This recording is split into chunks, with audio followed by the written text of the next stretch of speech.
அக்கா 1 கிலோ கடலை கொடுங்க. 1 கிலோ எப்படிப்பா ஒரு ஆளுக்கு பத்தும்? ஆமா, என் தம்பி இருக்கான். அப்ப 2 கிலோவா கொடுத்துருங்க. உன் தங்கச்சி கோச்சிக்காதா?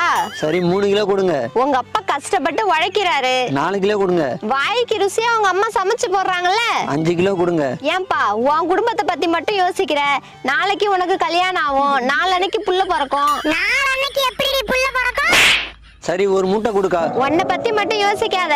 நாளைக்கு உன் தம்பிக்கு கல்யாணம் ஆகும், உன் தங்கச்சிக்கு கல்யாணம் ஆகும். மொத்தம் எவ்வளோக்கா இருக்கு? 10 மூட்டை தான்ப்பா இருக்கு. சரிக்கா, நான் போய் ஆட்டோ எடுத்துட்டு வரேன். ஏண்டி அவனை ஏமாத்தி விக்கிற? இதெல்லாம் தொழில் ரகசியம்டி. இன்னைக்கு பாரு நிம்மதியா தூங்குவேன். அக்கா, இவனை எங்கேயோ பார்த்த மாதிரி இருக்கே. நான் தான்க்கா உங்ககிட்ட கடலை வாங்கிட்டு போனேன்ல.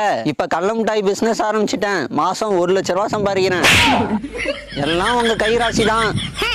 1 கிலோ கடலை வாங்க வந்தவன ஒரு தொழில் அதிபர் ஆக்கிட்டியடி. உனக்கெல்லாம் இனிமே தூக்க